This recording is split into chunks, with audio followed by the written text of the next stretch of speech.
The scent of his fear is a perfume more intoxicating than any I have ever known.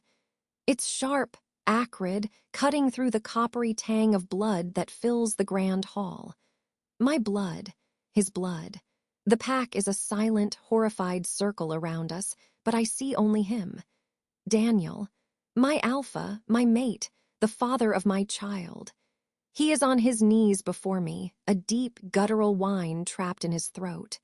His once unbreakable will is a shattered thing, crushed under the weight of the power that now hums in my veins, a silent, storm-filled song only I can hear. My hand, slick and crimson, rests against the swell of my abdomen, where our pup kicks in frantic, sympathetic rhythm. I look down at the man who discarded me, who called me weak, and I feel nothing but the cold, terrifying clarity of the storm. His eyes are wide, begging. The question hangs in the air between us, unspoken but deafening. What have I become? But I'm getting ahead of myself. It didn't start with blood. It started with a whisper and the crushing weight of his indifference. The silence in the car was a living thing, thick and suffocating, broken only by the rhythmic slap of the windshield wipers, fighting a losing battle against the autumn rain. Daniel hadn't spoken since we'd left the clinic. His hands were tight on the steering wheel of his sleek, black car, his knuckles pale. The scent of him, spiced oak and crisp winter air, was tainted now with something sour. Disappointment. Impatience. I kept my gaze fixed on the blurred, gray world outside, the passing streetlights smearing into watery gold streaks. My own hands were clasped tightly, and the doctor's words were on a loop in my head, a cheerful, clinical soundtrack to the collapse of my world. Congratulations, everything looks perfect. Strong heartbeat.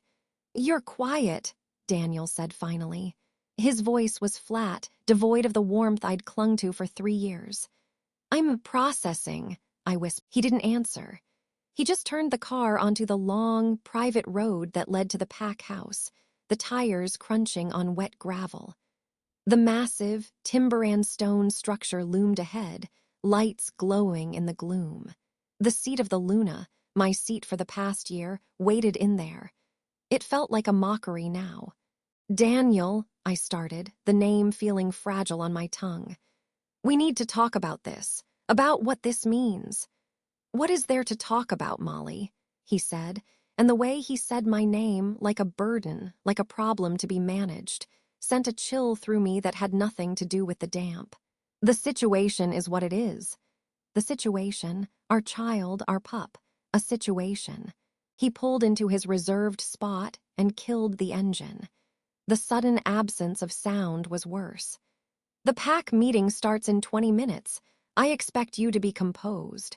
He got out without looking at me, striding toward the house, his broad shoulders cutting through the rain. I was left sitting in the cooling car, the echo of the door slam vibrating in my bones. Composed. I was the Luna. Composure was my armor. But the armor had cracked the moment the ultrasound wand had glided over my skin, and that rapid, galloping heartbeat had filled the room. A sound Daniel had listened to with the detached interest of a man reviewing a budget report. I forced myself to move, to follow him. The rain soaked through my thin jacket immediately. By the time I reached the grand oak doors, I was shivering. The warmth of the entry hall did nothing to help. The familiar scents of the pack, hearth smoke, pine, leather, usually a comfort, now felt oppressive, like they were judging me, sensing the weakness in my scent. Peyton, my beta and only real friend in the pack, appeared from the hallway leading to the kitchens. Her smile, usually so quick and bright, faltered as she took me in. Molly, you look like a drowned cat, and you smell off. Is everything okay? I tried to smile, but it felt like a grimace. Long afternoon, clinic. Her dark eyes narrowed, missing nothing. And I'll tell you later, after the meeting. I couldn't say it here in the open. The news would spread like wildfire the moment it left my lips. It needed to come from Daniel and me together. A united front. The irony of that thought almost made me laugh, a hysterical bubble that died in my chest. "He's in a mood," Peyton muttered, nodding toward the closed doors of the meeting hall. "Snapped at Preston for a misplaced report. Tread carefully." I just nodded, smoothing my damp hair. The meeting hall was already full when I entered. The low murmur of conversation died down as I walked to the head of the table, to the ornate chair beside Daniel's alpha throne. He was already seated, speaking in a low, serious tone with Nicholas, his head enforcer and oldest friend. Nicholas was everything Daniel was: powerful, imposing, ruthlessly handsome. But where Daniel's intensity had once felt like his ice-blue eyes flicked to me as I approached, a smirk playing on his lips. He never thought I was strong enough to be Luna. He'd made that abundantly clear. "You're late," Daniel said, not looking up from the papers before him. "I'm here now," I said softly, taking my seat. The wood felt cold and unwelcoming. The meeting droned on. Border Patrol reports, disputes over hunting grounds, budget allocations. I tried to focus, to contribute, but the words washed over me. All I could feel was the tiny, fluttering presence inside me, a secret I was now terrified to reveal. My hand kept wanting to drift to my stomach. I kept it. It was during a discussion about a rogue wolf sighting on the northern ridge that Nicholas leaned back, his gaze settling on me like a weight. "You're unusually quiet, Luna. Something on your mind? Or are the duties of the pack finally proving too taxing for you?" A few low chuckles rippled around the table. Daniel didn't reprimand him. He just watched me, waiting for my response. I met Nicholas's gaze, forcing a calm I didn't feel. "The duties are never taxing, Nicholas. Only the constant need to clarify my position to those who should already understand it." His smirk widened. "Touché." "Enough," Daniel said, but his voice held no real heat. "The rogue is a minor concern." The pack began to file out. The tension in my shoulders eased a fraction. Maybe we could go to our rooms. Maybe in private he would. "Molly, a word," Daniel said, rising. He didn't wait for me, just walked toward his private study.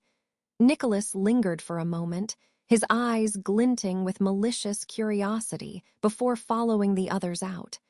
Peyton caught my arm as I stood. "Do you want me to stay?" I shook my head, squeezing her hand. "It's okay." It wasn't okay. In his study, Daniel stood by the fireplace, staring into the flames. The room smelled of him, of old books and authority. I closed the door softly, the click sounding final. "You embarrassed me in there," he said, his back to me. The words were so unexpected, so utterly wrong that I could only stare.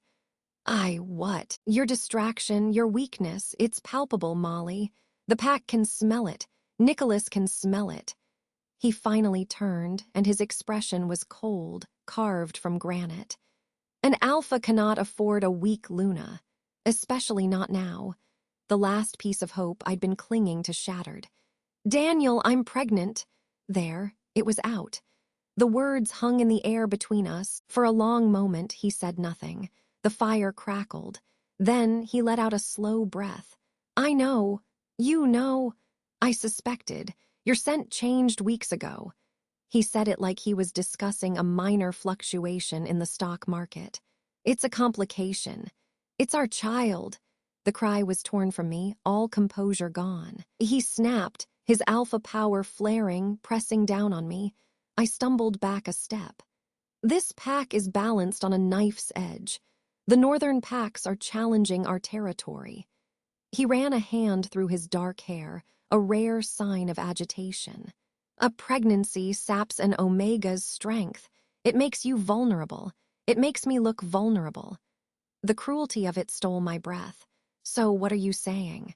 He looked at me then, really looked at me, and I saw the decision in his eyes. It had already been made.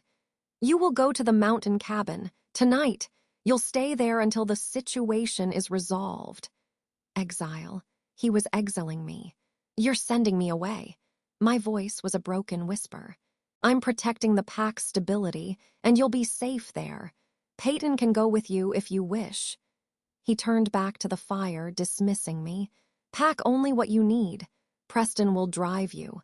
The finality in his tone was absolute. This was not a discussion. This was an alpha's decree. The mate bond in my chest, the warm tether that had connected me to him for so long, didn't just go cold. It screamed in agony, a silent, internal sound of rending metal and breaking glass. He was severing it. Not physically, but in every way that mattered. I stood there, hollowed out, the life inside me feeling like the only warm, real thing left in the universe. The powerlessness was a tidal wave, threatening to pull me under. But then, beneath the shock, beneath the soul-crushing grief, something else stirred. A flicker, not heat, but something deeper, older. A resonance like a stone dropped into a still, black well, and the well was inside me. It was just a whisper, a tremor in the foundation of my being, so faint I almost thought I imagined it. But I didn't. Daniel must have taken my silence for submission. "It's for the best, Molly, you'll see." I didn't argue. I couldn't. Words were beyond me. I simply turned and walked out of the study, out of the room that had once been our sanctuary. My feet carried me down the hall, past curious glances, up the stairs to the room I had shared with him. I moved mechanically, pulling a small bag from the closet, folding a few clothes. My hands were steady. My tears were frozen somewhere deep inside. As I placed a soft sweater into the bag, my fingers brushed against a small, forgotten wooden box at the back of a shelf. My mother's.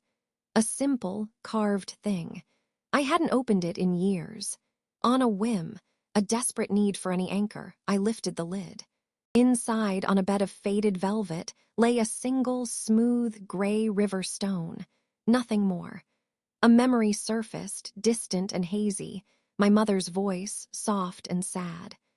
"For when the world goes quiet, my little storm." You'll know, I'd never understood what she meant. She was an omega like me. Quiet, gentle, gone to... I picked up the stone. It was cool, almost cold. The moment my skin made full contact, the faint tremor inside me, the one that had sparked when Daniel cast me out, suddenly thrummed. A single, clear, resonant note vibrated up my arm, settling in my bones. It wasn't a sound. It was a feeling, of depth, of immense sleeping pressure. Outside, a low roll of thunder echoed. A sharp knock on the door made me jump. Preston's voice, always kind, now just sounded pitying. "Luna, the car is ready." I closed my fingers around the stone, its strange resonance seeping into my palm. I placed it carefully in the bag, zipped it shut, and slung it over my shoulder. I took one last look at the room, at the life I had built, at the bed where our pup had been conceived. As I walked down the stairs to where Preston waited, my head held high for the sake of the watching pack. The cold, dense weight of the stone in my bag felt less like a memory and more like a key. And deep within the silent, shattered place where my bond to Daniel had been, that new, ancient whisper grew just a little louder, humming a song of gathering clouds and the electric calm before the break. The storm wasn't on the horizon. It was waking up inside me. And as the car pulled away from the pack house, carrying me into the dark, rainy night, I didn't look back. The storm inside me didn't fade with the taillights of Preston's truck. It hummed, a low, resonant frequency that seemed to vibrate in my bones, in the very marrow of me. It was the only thing that felt solid as I stood alone in the dark, the cold mountain air biting through my thin sweater. The cabin was exactly as I'd feared, a single-room structure of rough-hewn logs, smelling of damp wood and disuse. Preston had carried my single bag inside, his face a mask of pity he couldn't quite hide. He'd muttered something about a supply run in a few days, then left with a haste that felt like shame. The door clicked shut, and the silence that followed was absolute, broken only by the whisper of the wind in the pines and the new, inner hum.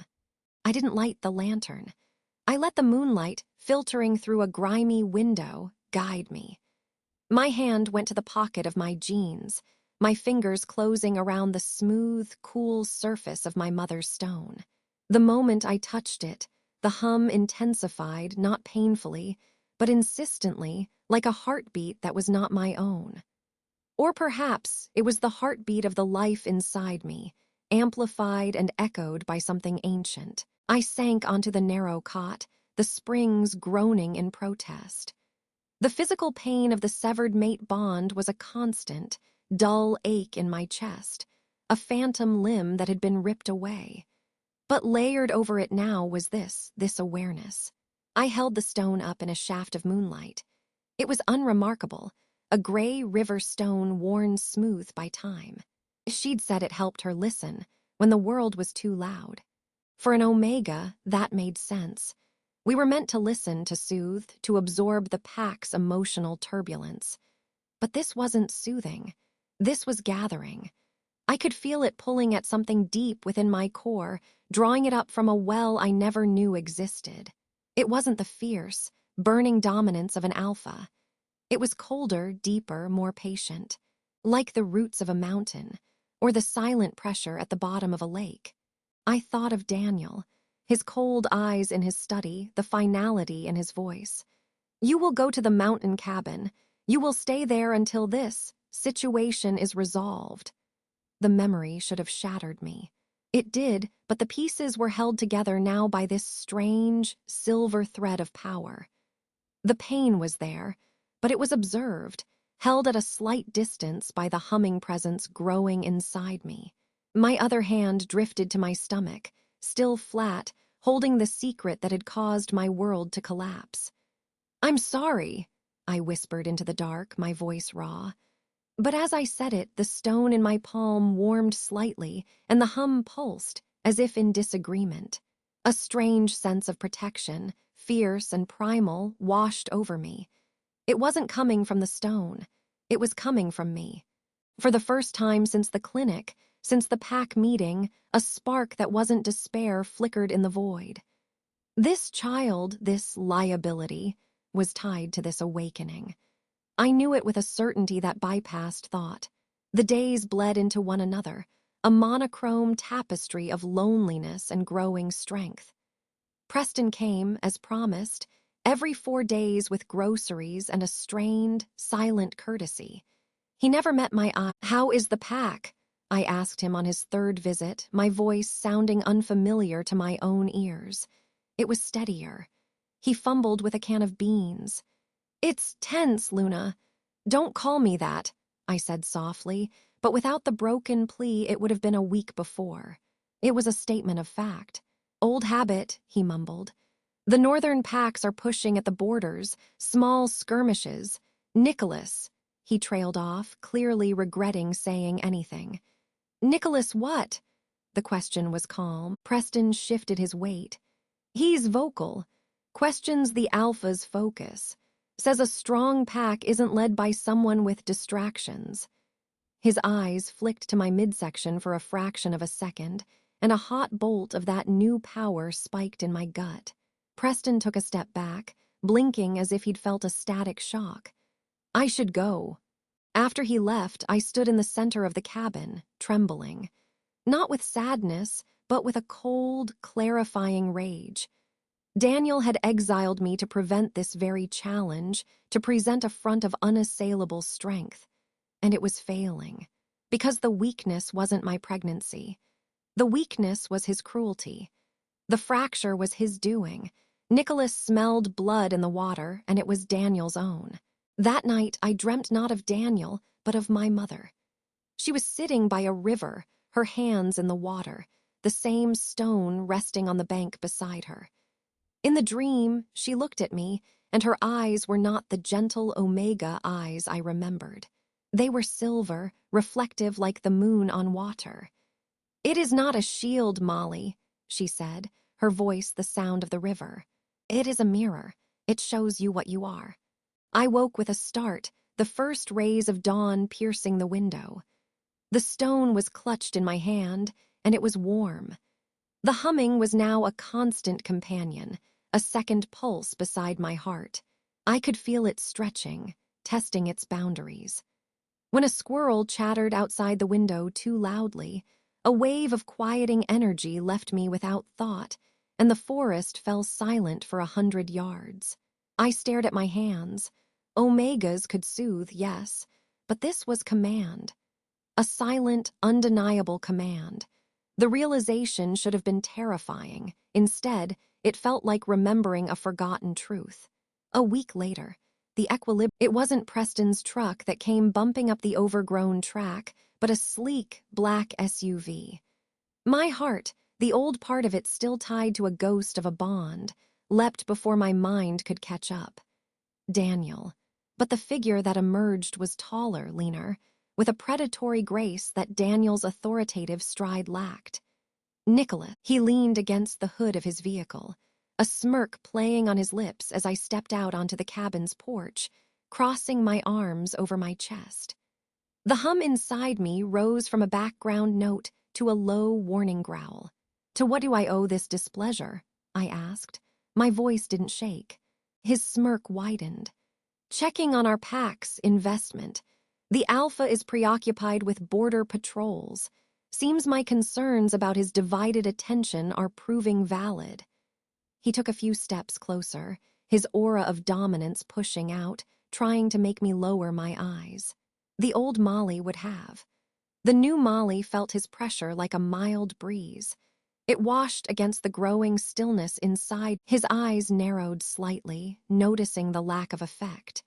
"You look, well. Country air must agree with you. Or is it the freedom from responsibility?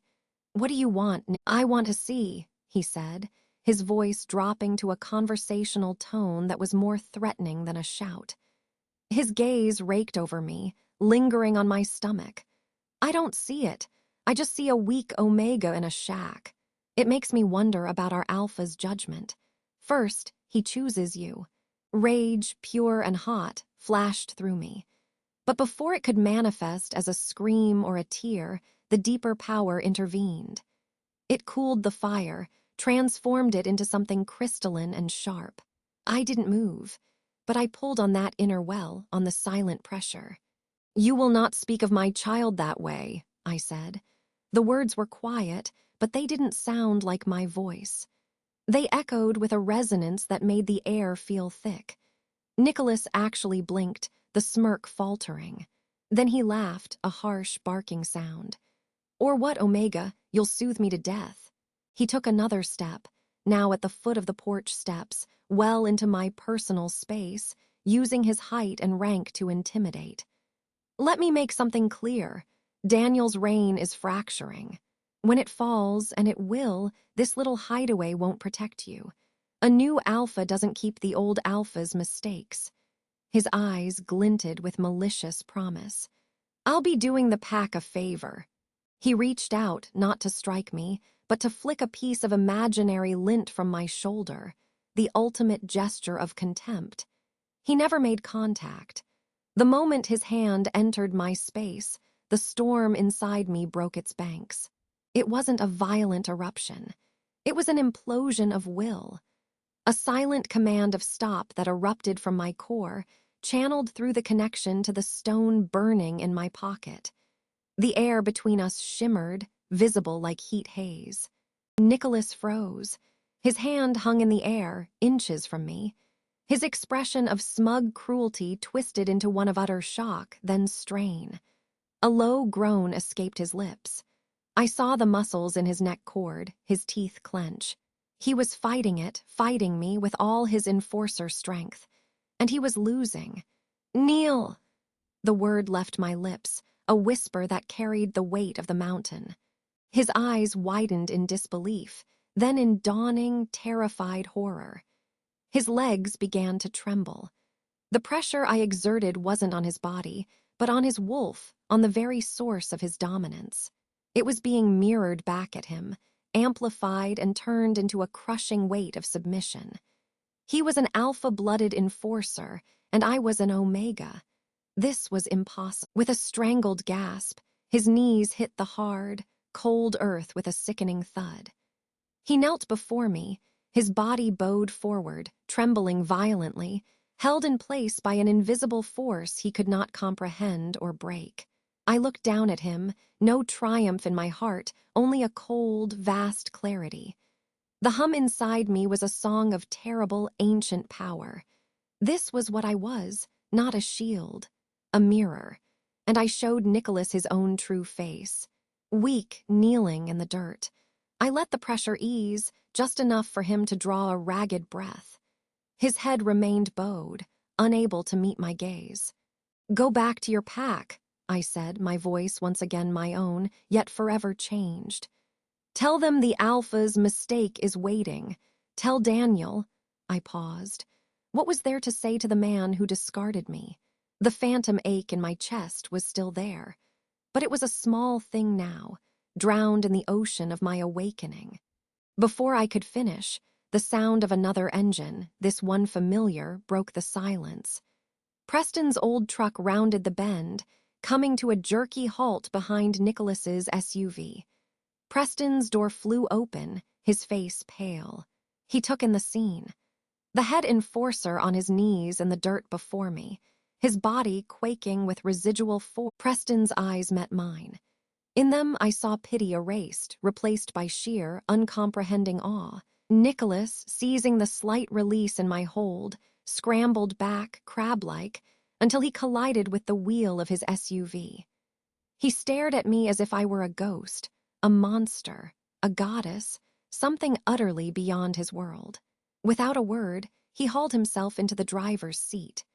The engine roared to life, and he spun the vehicle around, spraying gravel, and vanished down the mountain. Preston stood by his truck, motionless. The silence rushed back in, but it was different now. It was the silence after a lightning strike. I turned and walked back into the cabin, my legs steady. I knew what this meant.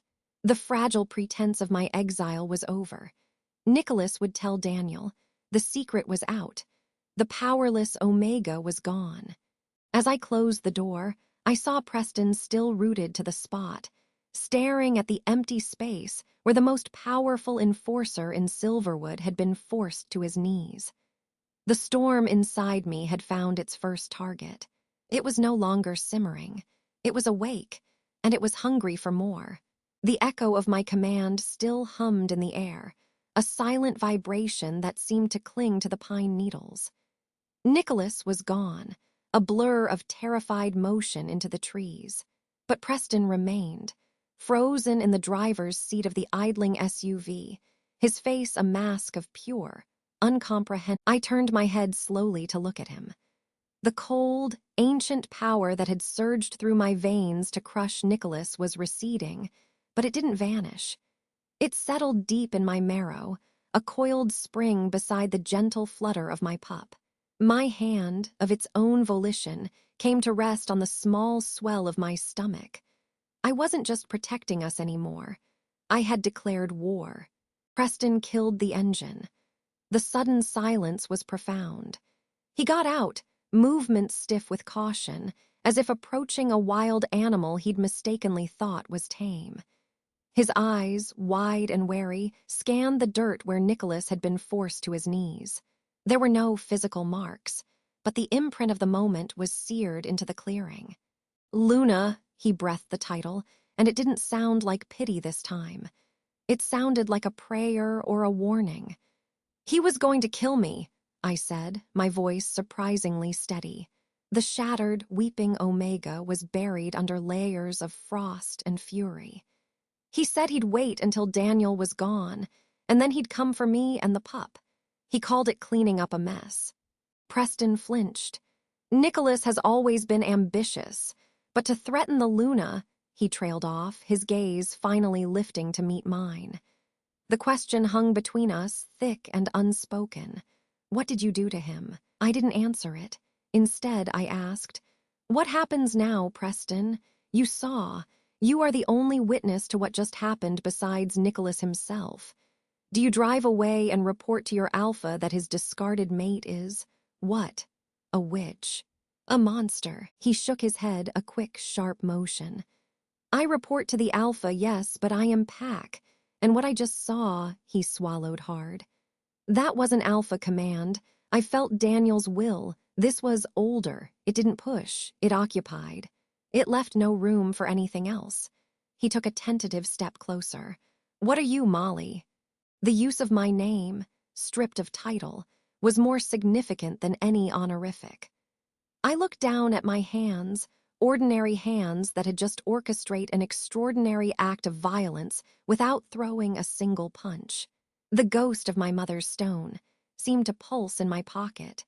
I am what my mate's rejection woke up, I said quietly.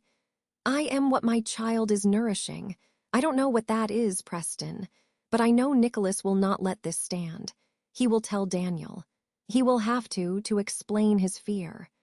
Preston's expression hardened, a soldier's mask sliding into place.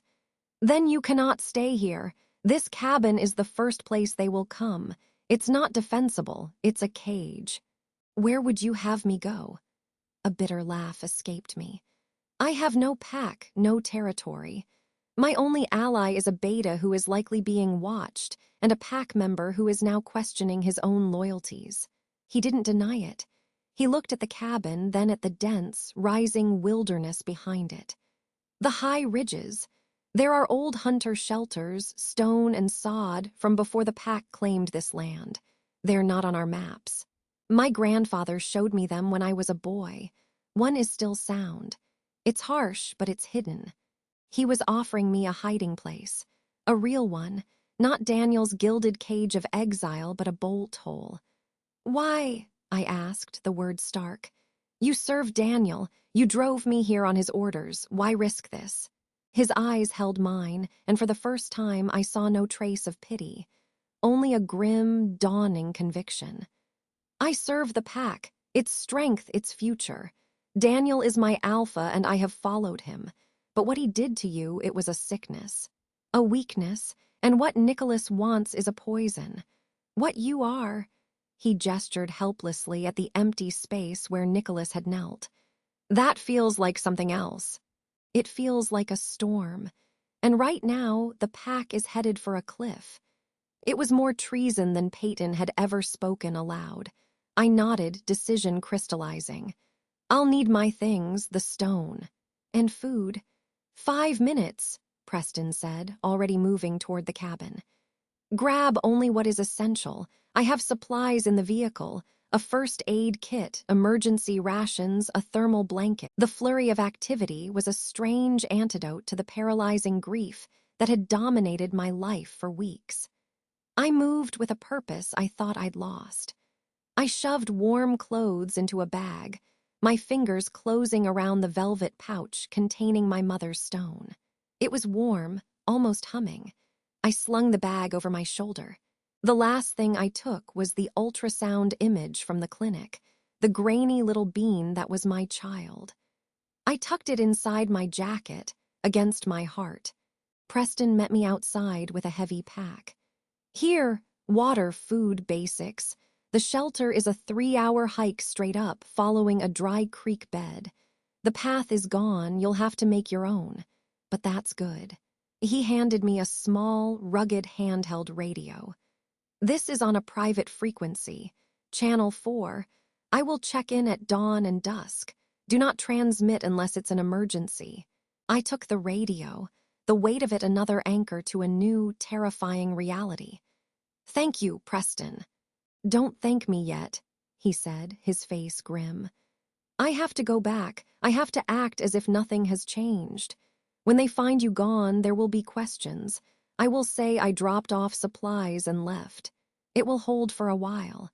He looked at me, really looked, his gaze lingering on my stomach. Keep your pup safe, Luna. That power, use it to keep you both safe. Then he was in the SUV, turning it around in a spray of gravel. He didn't look back.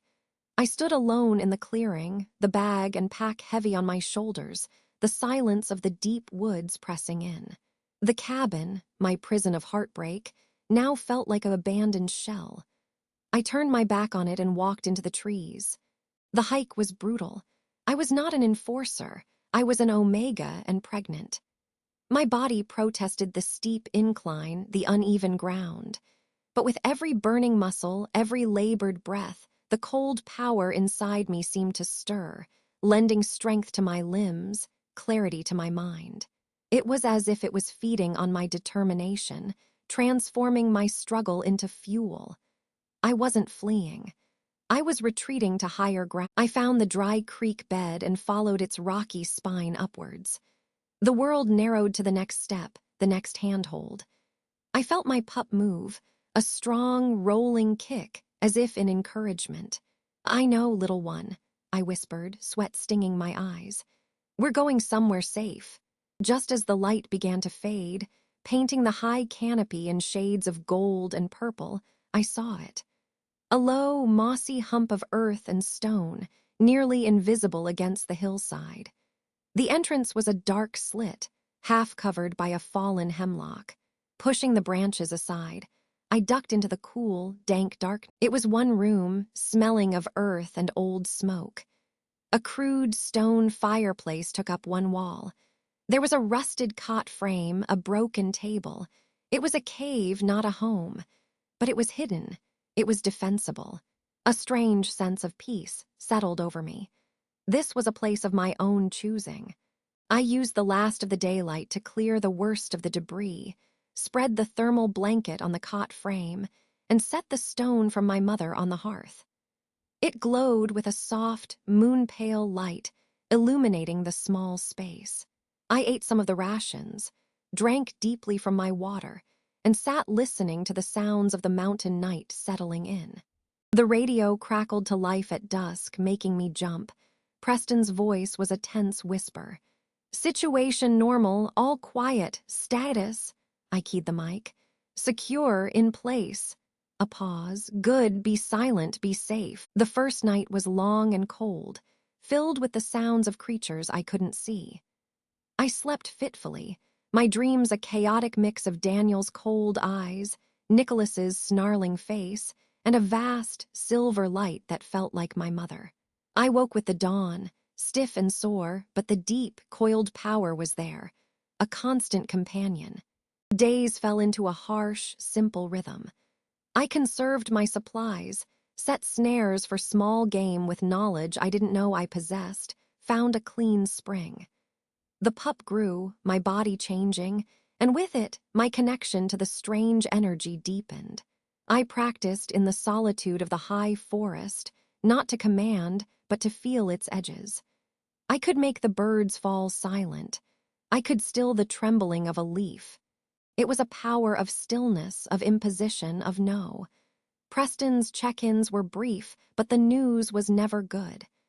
"Tension's high," he reported one morning, his voice strained.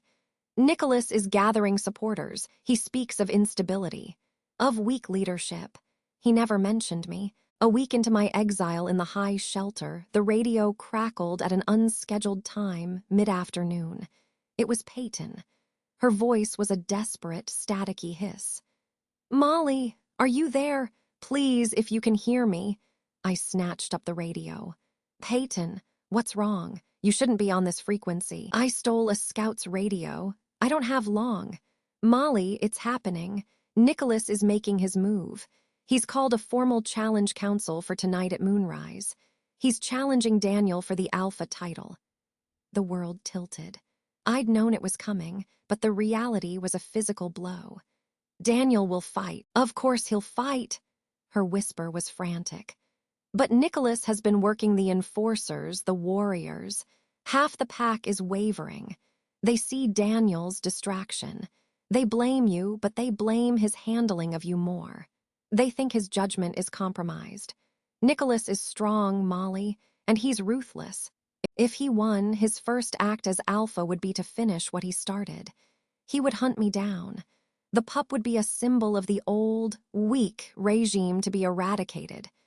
"You have to run," Peyton pleaded. "Further than the mountains. Get out of the territory entirely. Now, before the outcome is decided." My hand rested on my stomach. Run? Where? As a pregnant, power-awakened Omega with no pack, I would be a target for every rogue and predator on the continent. And running felt wrong. It felt like the final, absolute surrender. No, I said, the word quiet but final. Molly, I am not running anymore, Peyton. I looked around the stone shelter at my mother's glowing stone. This was my ground now. Where is the challenge held? The sacred clearing by the old oak, but you can't think of coming. It's forbidden for anyone not of the direct warrior line to interfere. It's death. I have no intention of interfering in their fight, I said, and the truth of it settled into my bones. I had a different intention entirely. The power within me stretched, awake and hungry. It was not a warrior's power for a duel. It was a sovereign's power for a judgment. Just stay safe, I told her, and set the radio down, ignoring her frantic, fading protests. I spent the remaining hours in a state of eerie calm. I ate. I drank. I placed the warm stone in the deepest pocket of my coat. As the sun began to sink, painting the sky in violent streaks of red and orange, I left the shelter and started the long, treacherous descent back toward the heart of the Silverwood pack. I did not follow paths. I moved through the shadows, the ancient power muffling my scent, softening my footsteps, bending the light around me. I was a ghost walking back into the land of the living. The closer I got to the pack house, the more I felt the electric tension in the air. The collective held breath of a pack on the brink of civil war. I reached the edge of the sacred clearing as the first stars pricked through the twilight. I hid in the thick bracken beneath a towering pine, downwind and shrouded in deep shadow. Before me, the entire adult pack was gathered in a wide, silent circle around a flattened space of earth. Torches flickered, casting dancing, monstrous shadows. The air thrummed with aggression and anxiety. My mate, he was shirtless, his body a map of old scars and coiled tension. His face was a mask of cold, focused fury, but I saw the strain around his eyes, the tightness in his jaw. He looked like a king who already knew his throne was crumbling. The mate bond was a dead, numb wire, but I could feel the turmoil radiating from him. It wasn't just about the challenge. It was a rot that had started with his decision to throw me away. Opposite him, Nicholas paced like a caged animal, muscles rippling, a savage grin on his face. He looked confident, fed by the pack's fear and his own ambition. His eyes scanned the crowd, feeding off their energy. Peyton stood near the front, her face pale, her fists clenched. Preston was further back, an elder, a wizened wolf named Gregor, stepped into the center. His voice, thin with age but sharp with authority, cut the silence. The challenge is issued and accepted. Under the moon, by tooth and claw, strength decides. The pack bears witness. There was no signal. One moment they were still, the next they were a blur of motion and snarls. The clash was brutal, immediate. Daniel was technically superior, his moves precise and powerful. But Nicholas was dirty, fighting with a vicious pragmatism that Daniel, bound by the honor of his station, seemed unable to match. Nicholas raked claws across Daniel's side. He ducked low, trying to hamstring him. The pack watched, a low, rolling growl of collective breath. I saw warriors I knew, their loyalties torn, watching their alpha struggle. Daniel landed a solid blow to Nicholas's ribs, the crack audible. Nicholas staggered, but his grin only widened. "Is this all?" Nicholas taunted, circling. "Is this the strength of the alpha who let an omega weaken him, who couldn't even control his own mate?" Daniel's composure cracked. A roar of pure rage erupted from him, and he charged, but it was a reckless, emotional charge. Nicholas sidestepped, and as Daniel passed, he brought his elbow down hard on the back of Daniel's neck. Daniel went down on one knee. A gasp rippled through the pack. The alpha was kneeling. Nicholas stood over him, chest heaving, victory gleaming in his eyes. He looked at the crowd at his moment of triumph. "See, the strength is gone, the line is broken. I claim this pack by right of." He never finished. A command, silent and absolute, colder than the mountain spring and older than the oak tree, erupted from the shadows where I hid. It was not a shout. It was an imposition of reality. Kneel. It wasn't aimed at Daniel. Nicholas's triumphant declaration died in his throat. His eyes bulged. The same invisible, crushing force that had taken him at my cabin slammed into him here, on the sacred ground, before the entire pack. His bones creaked in protest. A guttural sound of shock and agony was forced from him. He crashed down onto both knees in the dirt, facing not the fallen alpha, but the tree line where I hid. The silence that followed was absolute, profound. Every wolf, including Daniel, who was slowly pushing himself up, stared in frozen disbelief at the kneeling, trembling head enforcer. Then, from the deep shadows, I stepped forward. A wave of shock hit the circle like a physical force. Whimpers, sharp intakes of breath. Peyton's hand flew to her mouth. Preston's eyes closed briefly, as if I walked slowly into the clearing, my worn boots silent on the earth. I felt every pair of eyes on me, on my face, on the obvious curve of my pregnancy beneath my coat. The power within me was a visible aura now, a shimmer of silver moonlight that clung to my skin and hair, reflecting in the wide, terrified eyes of my former pack. I stopped halfway between the circle and the two men in the center. I looked at Nicholas, who was straining against the invisible bonds, sweat pouring down his face, his expression one of primal terror. I finally turned my gaze to Daniel. His face was a masterpiece of shattered paradigms. Rage, confusion, shock, and a dawning, horrifying recognition warred in his eyes. He was looking at the mate he had discarded, the weak Omega, the liability. He was looking at the silver light of an ancient power haloed around her, at the mightiest of his warriors prostrated before her by will alone. His lips moved, but no sound. I spoke then, my voice not loud, but it carried to every ear, clear and calm as a frozen lake. "You were both wrong," I said, my gaze sweeping from the kneeling Nicholas to my stunned, kneeling mate. "This was never about which of you was stronger." I let my hand rest on the swell of my child, the source of the power, the future they had both tried to erase. It was always about which of you was worthy. And as the pack watched, their world turned inside out. Daniel, the alpha, still on one knee in the dirt, slowly, involuntarily bowed his head. The silence after Daniel bowed his head was more deafening than any roar. I stood in the torchlight, the ancient power a steady, humming river in my veins, and looked at my kneeling mate. His submission wasn't to me, the woman he'd discarded, but to the force that now wore my skin. I could feel the pack's collective breath held, 100 hearts hammering against the sudden, impossible shift in their world.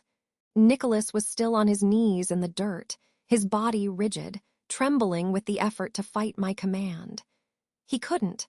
A fine sheen of sweat glistened on his brow in the flickering light. I released him. He didn't spring up. He slumped forward, catching himself on his hands, sucking in ragged, humiliated breaths. When he finally lifted his head to look at me, the contempt was gone, burned away by pure animal terror. He looked from me to Daniel, who remained with his head bowed, then scrambled backward on all fours like a scolded pup, before finding his feet and melting into the stunned crowd. My gaze swept the clearing. Faces I'd known for years, warriors, elders, mothers, stared back with expressions of awe, fear, and utter confusion. I saw Peyton near the front, her hand clamped over her mouth, her eyes wide but shining with something that looked like fierce pride. Preston stood a little apart, his posture straight, his own fear tempered by a grim satisfaction. It was Elder Gregor, his wizened face pale, who broke the silence. His voice was a dry rustle. "The challenge is concluded. The Alpha," he trailed off, his old eyes darting between Daniel and me, utterly lost. There was no protocol for this. No law in our traditions for a pregnant, exiled Omega, to command the submission of both challenger. I spoke, and my voice didn't sound like mine. It was layered, calm, carrying to the farthest edge of the clearing without effort. The challenge is void. It was built on a lie of strength. I took a step forward, my hand resting on the swell of my child. The simple gesture seemed to focus every eye. You were told I was weak, that my child was a liability. You were told an alpha's worth is measured only by the blood he can spill. I looked down at Daniel. He finally raised his head. The cold pragmatism was shattered. In its place was a yawning shock, a foundation crumbling beneath him. He saw the stone around my neck, pulsing with a soft, silver light in time with my heartbeat. He saw me, truly, for the first time since the clinic. True strength, I said, letting my gaze leave him to encompass the pack, is not in taking life but in nurturing it, not in ruling through fear but in leading through worth. You have forgotten what you are. You have forgotten what a Luna is. A low murmur rippled through the pack. It wasn't agreement, not yet. It was the sound of deep, tectonic plates shifting. I turned and walked out of the clearing. I didn't look back. I didn't need to. I could feel the weight of every stare on my back, the chaotic churn of their emotions like a storm against my newfound senses. I could feel Daniel's gaze most of all, a tangled knot of shock, dawning horror, and a thread of the mate bond, agonizingly thin but suddenly, painfully there, vibrating with his confusion. I didn't return to the hidden shelter. The time for hiding was over. I went to the only place that now made sense, the Alpha's house, my house. The great timber and stone structure felt different. The oppressive weight of Daniel's rejection was gone, burned away. Now, the very walls seemed to hum, the ancient beams in the ceiling resonating with the power that slept in my blood. I walked through the silent halls, my footsteps echoing. The door to the Alpha's study, Peyton found me there minutes later. She slipped inside and closed the door, leaning against it as if her legs might give way. "Molly," she breathed. "By the moon, what are you?" I was standing by the cold fireplace, my fingers tracing the rough stone of the mantel. "I don't know," I answered honestly. The power was settling now, a dormant volcano inside me, but the awareness it brought was permanent. "It's from my mother. It was always there. The stone, it's a key. And the baby," I placed my hand on my stomach, feeling a gentle, answering kick. "He's part of it. He awakened it." Peyton whispered, her eyes soft. I nodded, a real smile touching my lips for the first time in months. She pushed off the door and came to me, not with the caution others would use, but with the fierce affection of a sister. She didn't hug me. The energy around me was too intense, too strange, but she stood close. "The pack is in chaos. Nicholas has locked himself in the enforcer's barracks with a few of his diehards. They're scared. The rest, they're just waiting. For you, for him." "Where is Daniel?" "In the healing rooms, getting patched up. He took a beating before you." She shook her head, still struggling to process it. "Preston is guarding the hall outside. He said the Luna's safety is the pack's priority now." She said the title with a new weight. The door opened softly. Preston stood there, his face solemn. "Luna, the Alpha Daniel is asking to see you." Peyton stiffened. "You don't have to go, Molly." "Yes," I said. "I do." The healing rooms smelled of antiseptic and blood. Daniel was sitting on the edge of a cot, shirtless. A deep, angry gash crossed his ribs, already stitched, and bruises bloomed across his torso and jaw. He looked up as I entered. The healer, an older woman named Alara, took one look at me, bowed her head quickly, and scurried out, closing the door behind her. We were alone. The silence was thick, charged with the ghost of our bond and the reality of what had just happened. He was trying to be the Alpha, to muster his authority, but it was like watching a man try to stand on a shattered leg. The cold mask was gone. In its place was raw, bewildered vulnerability. "Molly," he began, his voice hoarse. "Don't," I said quietly. I didn't use power. The word itself was enough. He flinched. He looked at my stomach, his eyes widening slightly as if truly seeing the proof of our child for the first time since my exile.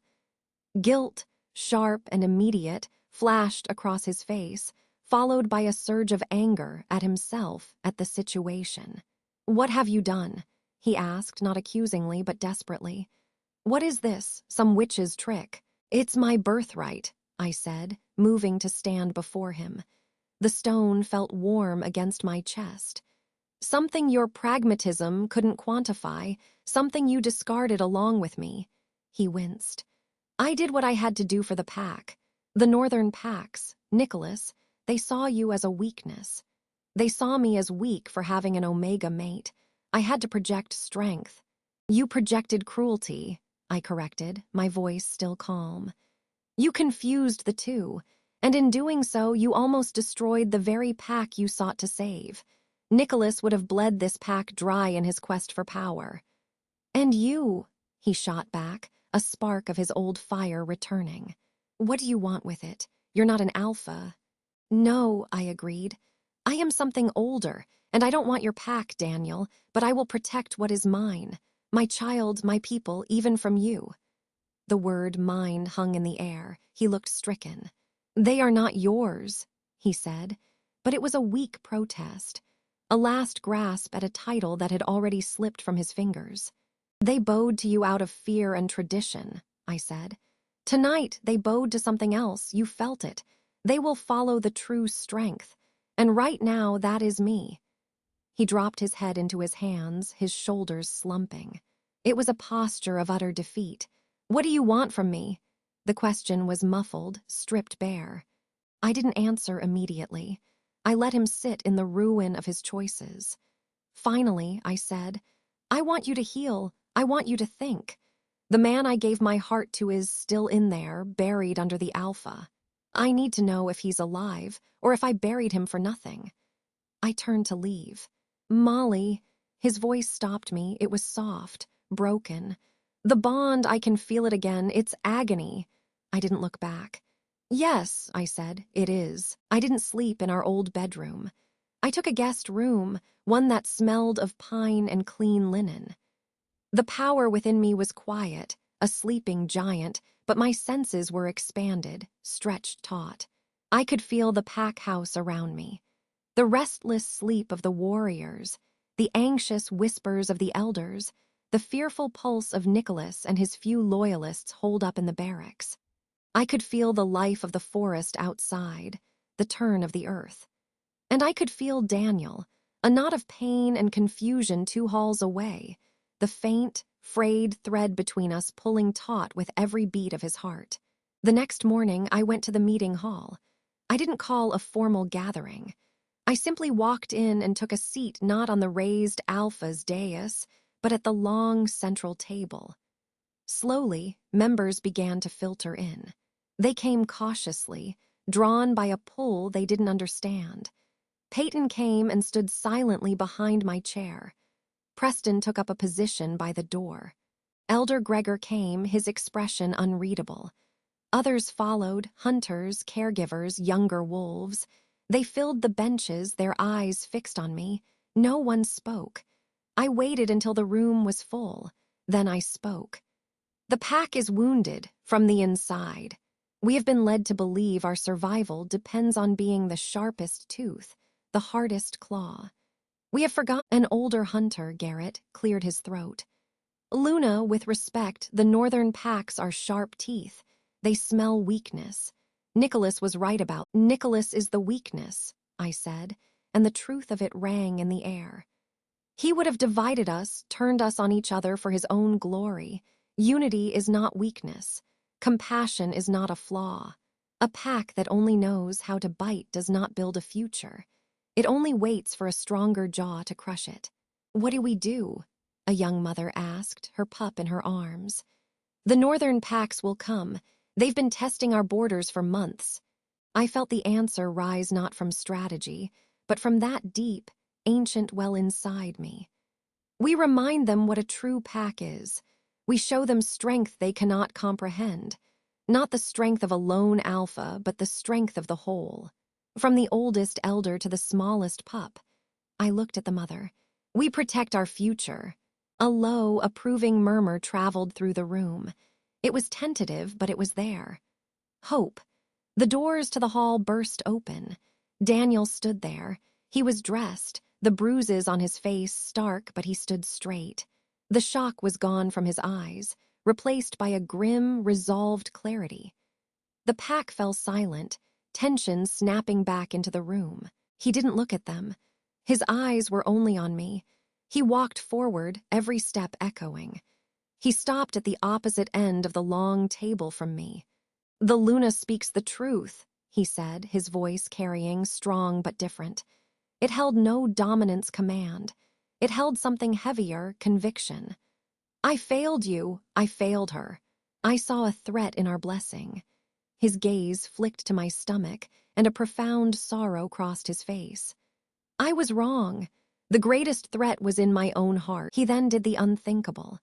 He, the alpha, lowered himself to one knee before the assembly, his head bowed not in defeat but in penance. "My authority is broken. My judgment is flawed.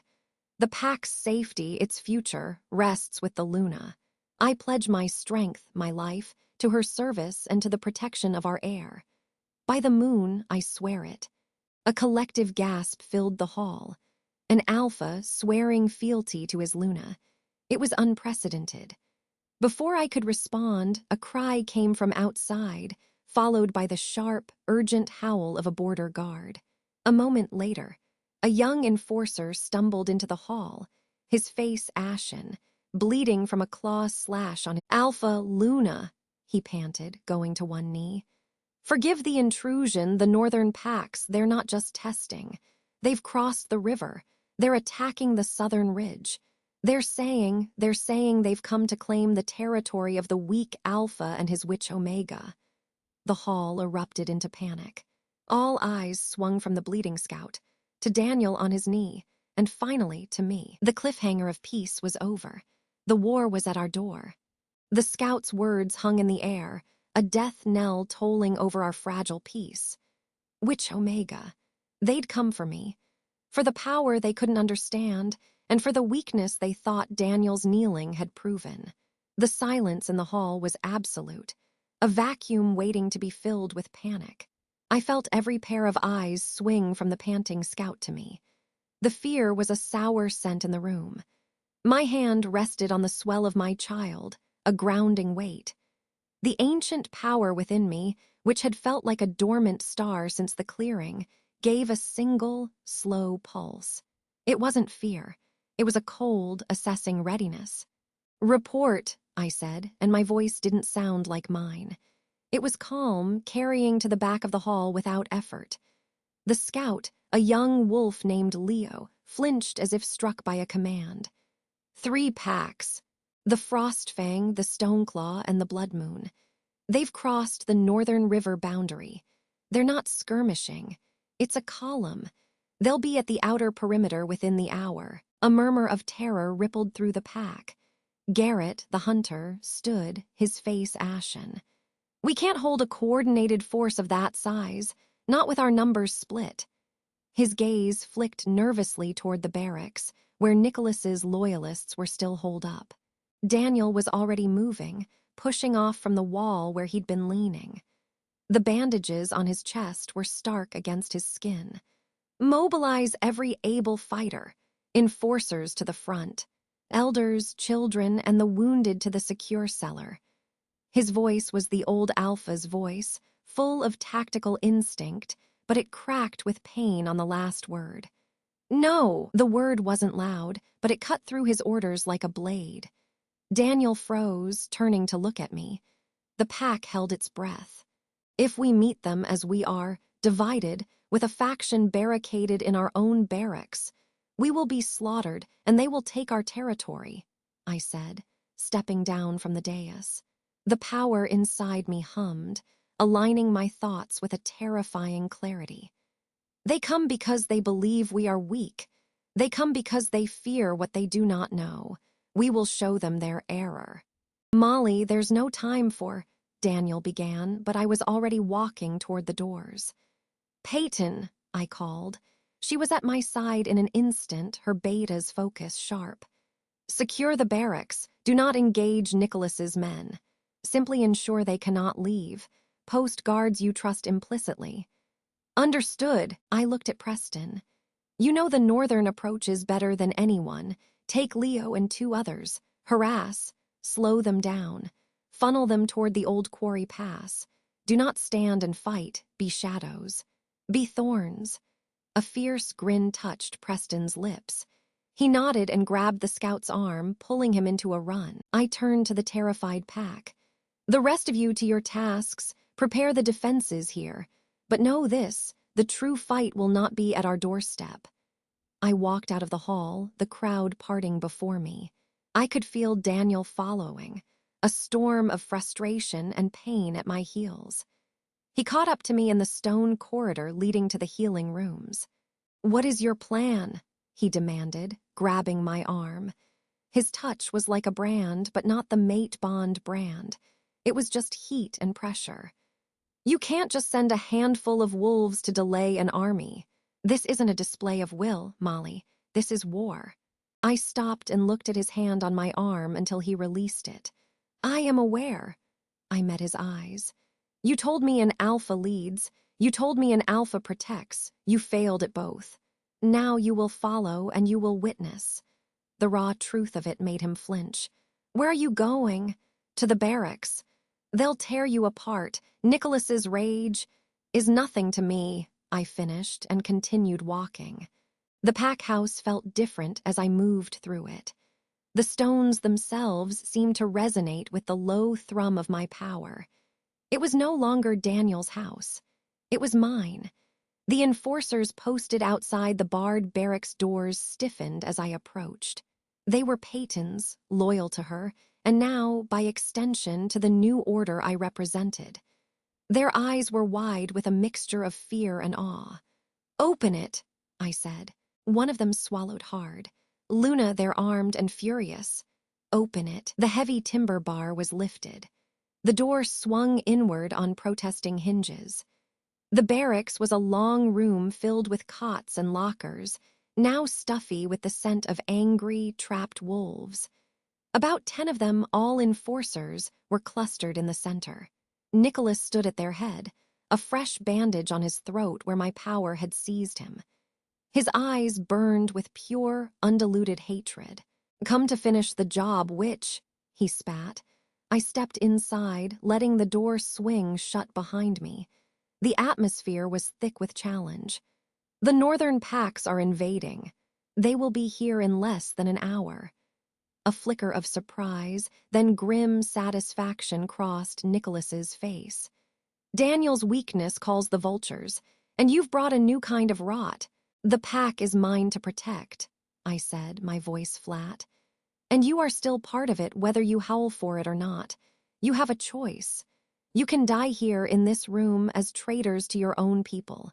Or you can pick up your weapons and stand with Silverwood. One of the younger enforcers, a wolf named Finn, looked uncertainly from Nicholas to me. She's lying. It's a trick to get us out in the open. I didn't look at him. I kept my gaze on Nicholas. You feel it, don't you? The tremor in the ground, the wrongness on the wind. They are coming, and they will kill everyone. Your friends, the elders, the pups in the cellar. They will kill you last, after they make you watch. I saw the truth of it hit him. His ambition was for the alpha title, for Silverwood under his rule, not for its ashes. Why would you offer us this? He growled. Because I am not Daniel, I said simply. I do not discard what is mine. Even the broken parts. Make your choice. Now. The silence stretched. Finn's knuckles were white on his spear. Nicholas's jaw worked. Finally, with a sound of utter disgust that seemed directed at himself as much as me, he snarled. For the pack. It wasn't loyalty. It was pragmatism, laced with venom. Arm yourselves. You will follow Peyton's commands. Your first task is to reinforce the outer palisade." I turned and left them, not waiting to see if they obeyed. The command in my words, the chill finality of it, left no room for debate. Back in the main yard, chaos was being shaped into order. Daniel was directing the fortification of the main house, his voice raw but effective. He saw me emerge from the barracks, followed by Nicholas and his men collecting weapons from the armory. His eyes widened in disbelief. Peyton approached me, her expression tight. "The Quarry Pass, that's a killing ground for us if we won't be trapped," I said. I looked up at the mountains, feeling the deep, ancient lines of power that ran through the land like veins. My mother's stone, warm against my skin beneath my dress, seemed to beat in time with them. I need to reach the high ridge above the pass. Alone. "Absolutely not," Daniel said, striding over. "It's suicide. The fastest routes are already compromised. I am not taking a route. I am taking a path." I looked at him, and for the first time I didn't see my mate or my betrayer. I saw a weapon, one that needed to be pointed. "You will lead the main force to the Quarry Pass. You will make a stand there. You will hold them. You will not break." "Molly." "You swore an oath, Daniel," I said, the memory of his kneeling form stark between us. "To me, to our child, to this pack. Now is the hour of its keeping. Hold the line. Give me time." The conflict in him was a physical torment. The alpha who wanted to command, the male who wanted to protect his pregnant mate, the sinner who had sworn obedience, they warred in his eyes. The sinner and the tactical mind won. He gave a sharp, pained nod. "What are you going to do?" I placed a hand on my belly. "I am going to remind them why the old tales warned of the quiet Omega." I didn't wait for more arguments. I turned and walked toward the tree line at the back of the compound. I felt Peyton's worried gaze and Daniel's agonized one on my back until the forest swallowed me. The woods were not silent. They were tense, waiting. Birds were still. I moved not as a wolf, but as a woman, my steps sure on the familiar paths that led upward. The higher I climbed, the stronger the pull became. It was the stone, and it was the power inside me, and it was the land itself, all singing the same silent, resonant note. I reached the high ridge shelter, the hidden stone hut Preston had shown me, but I didn't stop. I climbed past it, onto the bare, wind-scoured rock of the peak itself. Below, the world fell away into the deep cut of the Quarry Pass. It was a narrow, rocky defile, the perfect place to ambush or to be ambushed. In the distance, I could see movement. A dark, seething line of wolves flowing through the trees, converging on the pass. Our pack, a smaller, desperate cluster of silver and gray, was forming a shield wall at the narrowest point. Daniel was at the front, a splash of bandaged white. Even from here, I could feel the wave of hostile dominance rolling ahead of the Northern Army, a crude, brutal force meant to instill panic. My child kicked, a hard, sudden flutter. A surge of protective fury, so vast it threatened to eclipse the sun, rose in me. This was not just for the pack. This was for the future, for the life that had been called a liability. I knelt on the cold stone, placing both hands flat upon it. I closed my eyes. I didn't know what I was doing, not with my mind. But my blood knew, my spirit knew. I reached down, past the fear, past the anger, to the cold, deep well of the ancient power. I didn't command it. I asked it. I showed it the invading army. I showed it my pack holding the line. I showed it my unborn child. And then I let it rise. It flowed out of me, not as a wave, but as roots. Deep, seeking roots of silent will that plunged through the mountain stone. I felt the bones of the earth. I felt the sleeping weight of the rock. I felt the pass below, a scar on the land. A roar of clashing forces echoed up from the pass. The battle had been joined. I could hear the snarls, the screams. I could feel Daniel's pain, a bright, sharp sting through the shredded remnants of a bond I thought was dead. Now, I thought. The power answered. It was not an explosion. It was a sigh. The mountain sighed.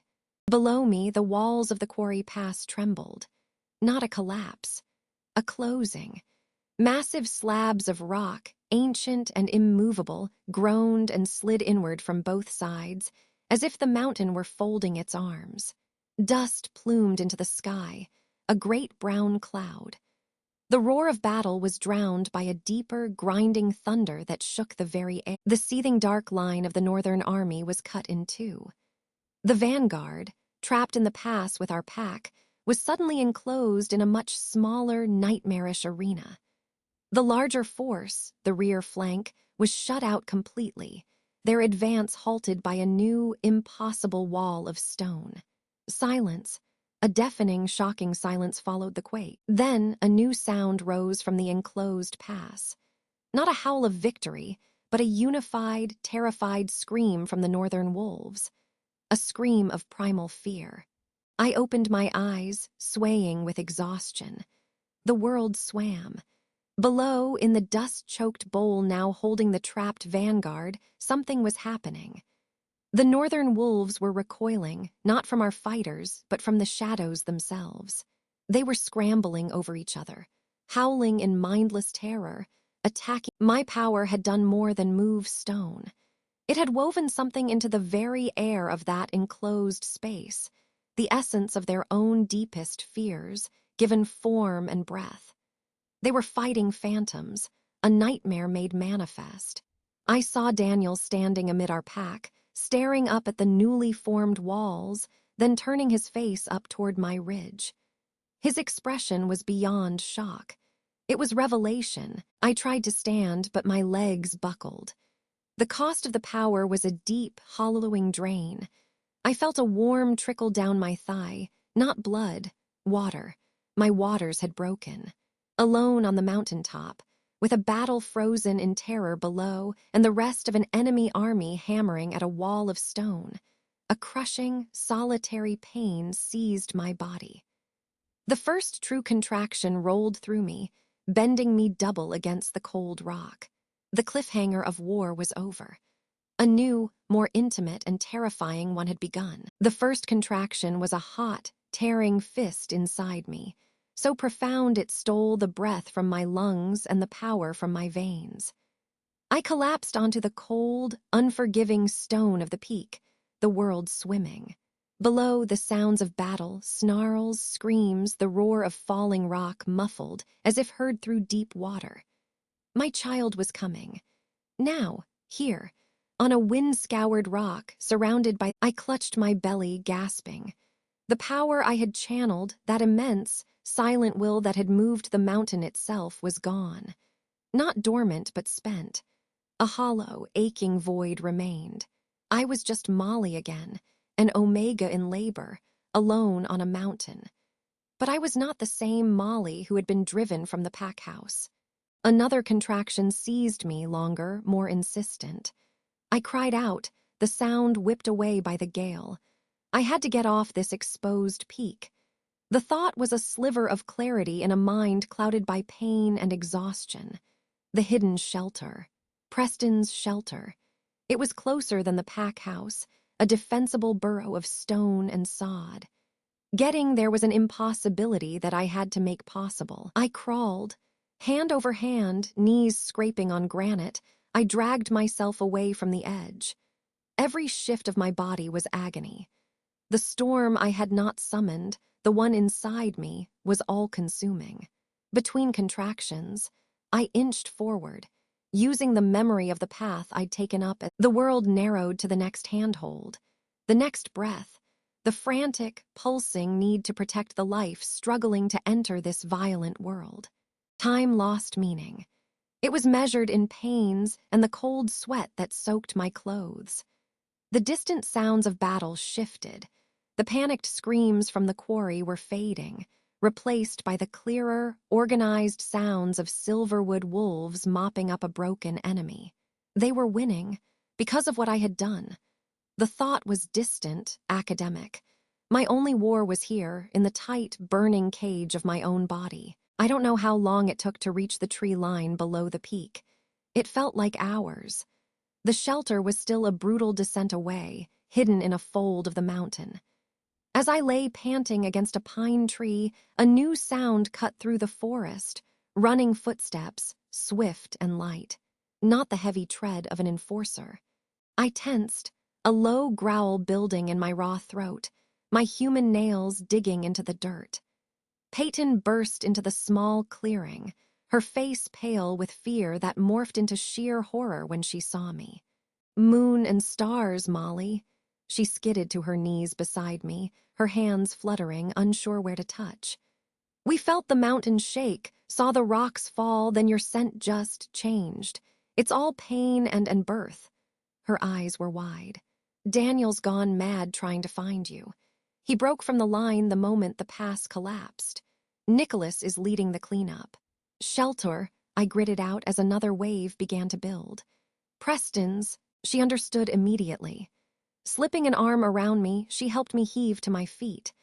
Leaning on her, we became a single, stumbling creature. Peyton was strong, a beta, but I was dead weight, my body hijacked by a process that demanded all its resources. We half-walked, half fell down the slope. Every jolt was a knife. I bit my lip until I tasted blood to keep from screaming and giving our position away to any stray northern wolves. We reached the hidden door of sod just as my legs gave out. Peyton shoved it open and pulled me inside the dark, earthen space. She lit the lantern Preston had stocked. The small, enclosed room smelled of damp earth and herbs. It was the safest place in the world. "I need to get a Lara," Peyton said, spreading a blanket on the floor, her movements frantic. "No time," I gasped, sinking onto the blanket. The pressure was immense, undeniable. "And no one knows of this place. It has to be you." Her face went from pale to ashen. "Molly, I'm not a healer, I've never." "You're my sister," I panted, locking my eyes with hers. The command in my voice was not the ancient power, but something just as compelling. "You are all I need. You can do this." She swallowed hard, a flicker of her old steadiness returning. She nodded, a sharp, decisive motion. "Tell me what to do." The next period was a blur of pain and instinct. Peyton followed my gasped instructions, her hands surprisingly gentle and capable. She found the clean cloths and water Preston had stored. The world shrank to this circle of lantern light, to Peyton's encouraging murmurs, to the in a lull between pains, a new scent flooded the small shelter, blood, pine, and furious, desperate alpha. Daniel's silhouette filled the doorway, blocking the gray light. "Get out!" Peyton snarled, positioning herself between him and me.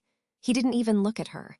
His eyes were fixed on me, wild, his clothes torn and smeared with ash and gore from the battle. "Molly." My name. "She's in labor, you idiot.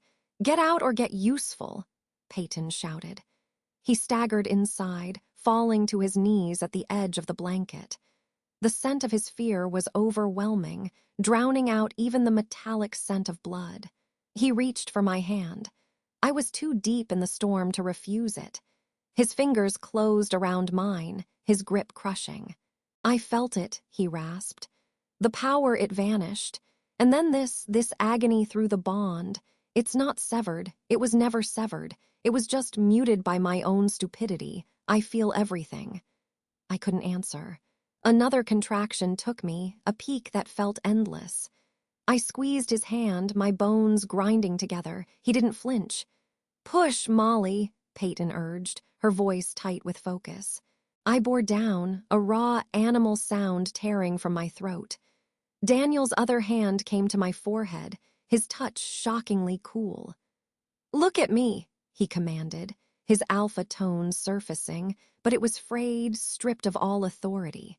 It was just a plea. "Look at me, don't leave." I held his gaze, a lifeline in the tempest. His eyes were shattered mirrors, reflecting my own torment.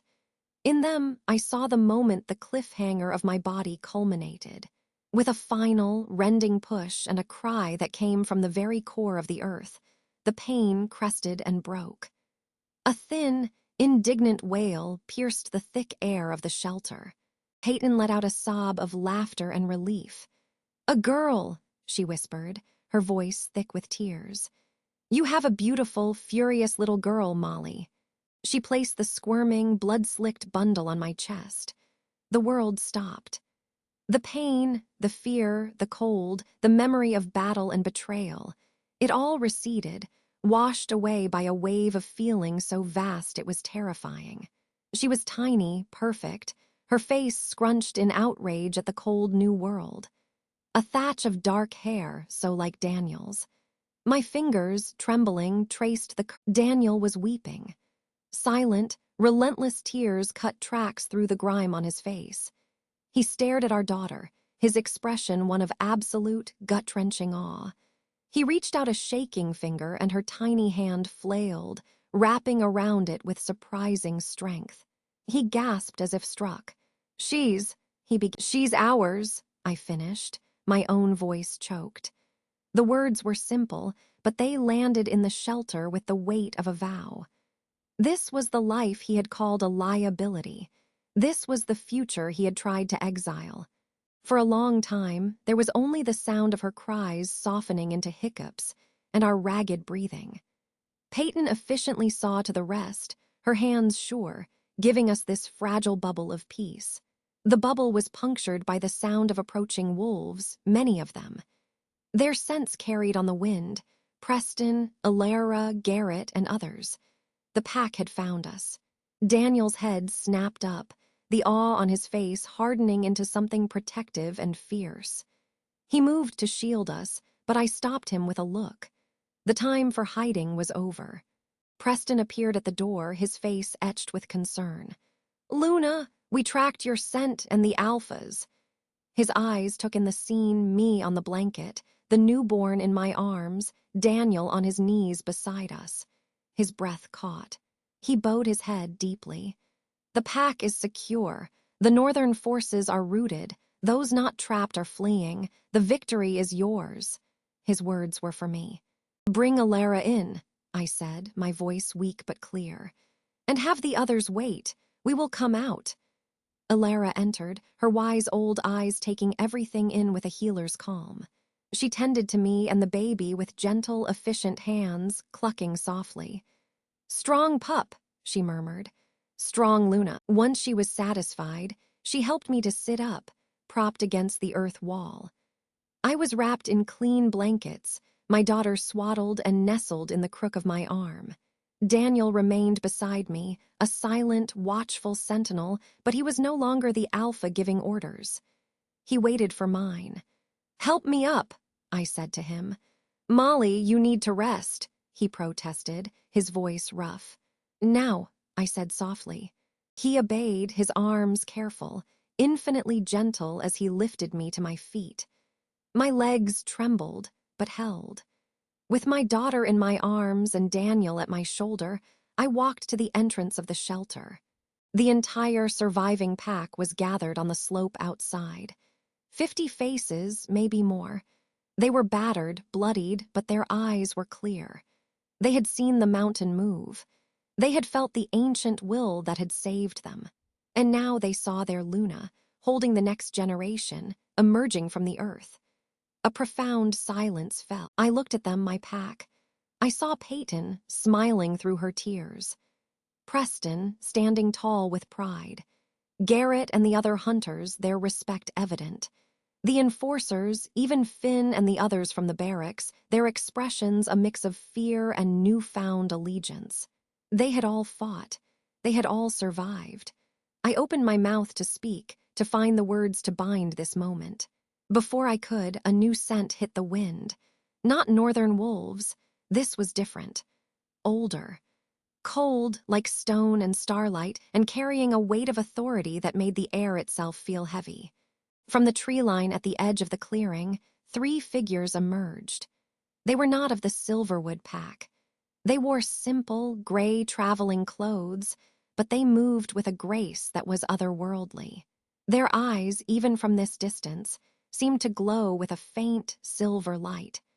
The lead figure was a woman, her hair the color of moonlit snow, her face ageless and severe.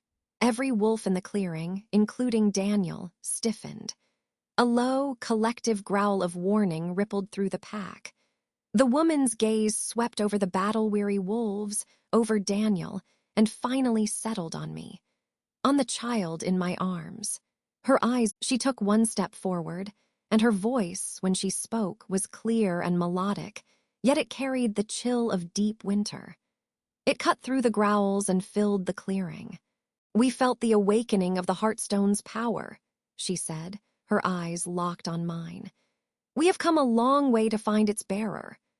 Her gaze dropped to the sleeping infant in my arms, and her expression shifted into something akin to reverence and dread. "And to see the one it now sings for, the child of stone and storm." She bowed her head, not to me, the Luna, but to my daughter. "The council of elders from the Moonfall dens sends its greetings," she intoned, "and requests your immediate audience. The world is changing. Your pup, little one, is the silver-haired woman bowed to my daughter, and the world held its breath. Her words, child of stone and storm, hung in the cold mountain air, a pronouncement that felt both alien and terrifyingly correct.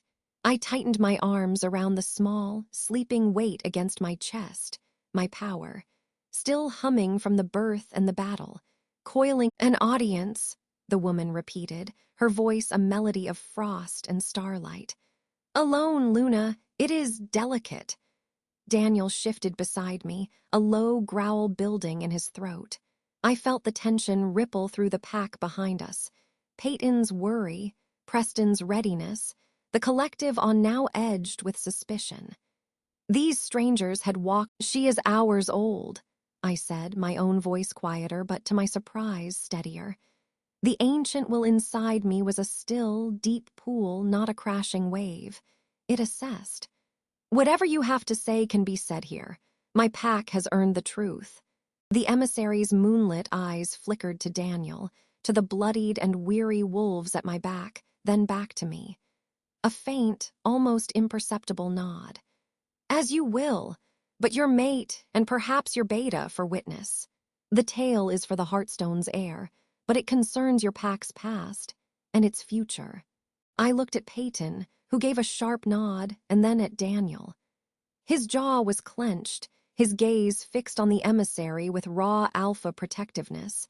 But when his eyes met mine, it was different. There was no challenge, only a silent question. "Your call." The trust in that look, so new and fragile, decided it. "Very well," I said. "Peyton, Daniel with me. Ilara, see to the wounded.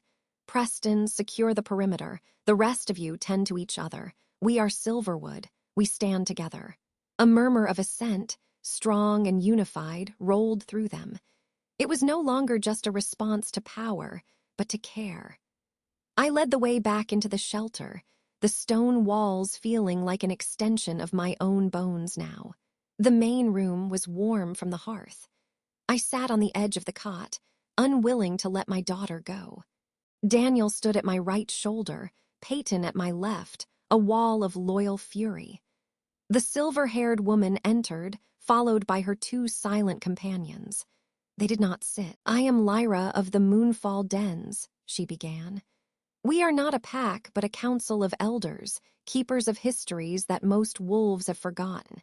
We watch for the signs, the tremor in the old magic. We felt it weeks ago, when a Heartstone's power awoke in a place of exile. We have been traveling since." "Heartstone?" I asked, my free hand moving instinctively to the now-warm pendant beneath my tunic, my mother's stone. "The legacy of the first wolves," Lyra said, her gaze piercing. "A lineage of power that runs not through dominance, but through essence, through the silent bones of the earth and the quiet fury of the sky. It manifests rarely, and almost always in omegas, for they understand the strength of endurance. Your mother must have carried the latent spark. You have ignited it." The pieces shifted inside me, clicking into a pattern that made a dreadful, beautiful sense. My mother's gentle strength, her whispered stories of old magic. My own perceived weakness. It had never been weakness. It had been a different kind of strength, sleeping. "Why come for her?" Daniel's voice was gravel, his hand coming to rest lightly on my shoulder, connecting the three of us, him, me, our child. Lyra's severe features softened, just for a moment, as she looked at the sleeping baby. "Because the birth of a child under a fully awakened Heartstone's protection, it is an event unseen for centuries. She is born into the magic. She is not just a wolf, Alpha. She is a new beginning, or a terrible end. The northern packs attacked out of fear and ambition. Others will come out of reverence or a desire to control. Your daughter cannot have a normal life." A cold dread, deeper than any I'd felt facing Nicholas or an army, seeped into my veins. "What are you suggesting?" "We offer sanctuary, training for her and for you. At the Moonfall Dens, you can learn the depth and scope of what you now command. She can be raised understanding her nature, protected by ancient wards and those who comprehend it. Here," Lyra gestured vaguely toward the outside, "you are a powerful Luna of a wounded pack. You will be fighting border skirmishes and political squabbles while greater forces gather." "You want us to leave," I stated flatly. "We offer you a choice, a path to truly safeguard your child's future." The room swam. The shelter, the mountains, the pack, they were my home, the crucible of my pain and my power. To leave felt like tearing out a newly healed heart. Daniel's fingers tightened on my shoulder. "No," the word came from Peyton, fierce and immediate. "You can't. Molly, the pack just found you. We just found you. You leave, and what are we? Daniel's broken rule, Nicholas's ambition. We are Silverwood because of you now." Lyra watched me, waiting. She had presented not a threat, but a burden. I looked down at my daughter's face, so perfect, so peaceful. I thought of the exile, the cold cabin, Daniel's rejection. I thought of the Quarry Pass, of the pack's voices rising in a unified howl for me, of Preston's loyalty, of Alara's gentle hands, of Garrett's practical courage, of Daniel's tears on this very floor, his oath, his submission not to my power, but to his love. "You're wrong," I said, lifting my gaze to Lyra. The ancient will within me rose, not to command, but to affirm. It resonated in the stone around us, a low, foundational hum. "This is the fortress. It is not made of stone or ancient wards. It is made of loyalty earned in fire, of a pack that has seen its alpha fall to his knees and its Luna rise from exile, and has chosen to follow us both into a new kind of strength. My daughter's legacy won't be hidden away in some distant den." I felt Daniel's shuddering breath beside me, felt Peyton's fierce pride. Lyra was silent for a long time. Finally, she bowed her head again, deeper this time. "The Heartstone's will is clear and formidable. The offer remains should you ever have need. But hear a warning, Luna of Silverwood, the world now knows of you. Your power is a beacon, your daughter is a magnet, you will be tested." "We will be ready," I said, and for the first time I believed it completely. The emissaries left as silently as they came, melting into the twilight. The business of survival returned, but it was different now.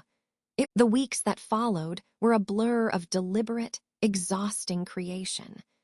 We buried our dead with honor, including those of Nicholas's loyalists who had fallen in the quarry. Nicholas himself, his arms still in a sling, worked with a grim, silent efficiency. The alliance was brittle, but it held.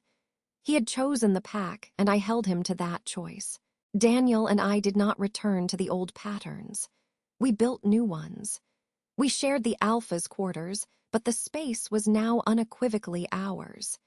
He deferred to me in matters of pack security and spirit, leaning on my connection to the land and the wolves' newfound morale. I relied on him for the day-to-day governance, the logistics, the history of treaties. We were a partnership, forged in betrayal and tempered in battle and blood. The mate bond, once a thread of agony, was reknitting itself into something stronger, a choice, reinforced by the tiny, demanding life that slept. Our daughter. We named her Selene, for the quiet, constant moon that watched over wolves. Her eyes, when they opened, were a stormy gray like mine, but flecked with silver. She was serene, but when she cried, the very air seemed to still in response. The pack adored her. They saw in her their future, a living promise. The formal challenge of leadership was settled not in a ring, but in the meeting hall one evening. Daniel stood before the entire pack, Selene in my arms beside him. "The challenge is withdrawn," Nicholas said, his voice rough but clear. "The pack has an alpha and a Luna." He did not look happy, but he looked resolved. He looked at me and gave a single, curt nod. It was enough. Daniel then did what I never expected. "My rule brought us to the brink of destruction," he said, his voice carrying through the hall. "I valued strength over loyalty, politics over pack." His eyes found mine, full of a pain that would never fully leave him. "Molly is our heart and our strength. From this day I rule beside her and in her lead. My oath stands." There was no dissent, only a deep, resonant howl of approval that shook the timbers. Spring came to the mountains, gentle and persistent. The scars of the battle were greening over. I stood on the porch of the pack house, Selene snug against me in a sling, watching the woods. The power within me was a quiet, ever-present song, harmonizing with the pulse of the territory. I was no longer afraid of it. It was not a weapon. It was a foundation. Daniel stepped out, coming to stand behind me, his arms encircling us both. He rested his chin on my head. "Peaceful," he murmured. "For now," I said, leaning back into him. "We'll be ready." He echoed my words from the shelter, his voice sure. I looked down at Selene, her small hand curled around the edge of the sling. She was awake, gazing out at the world with those wise, silver-flecked eyes. She was the child of stone and storm, of a broken bond and a remade pack, of an exiled Omega and a kneeling Alpha. Her story would be her own, but it would begin here, in a fortress of loyalty under a watchful moon. And I, her mother, would make sure the world was ready for her. The end.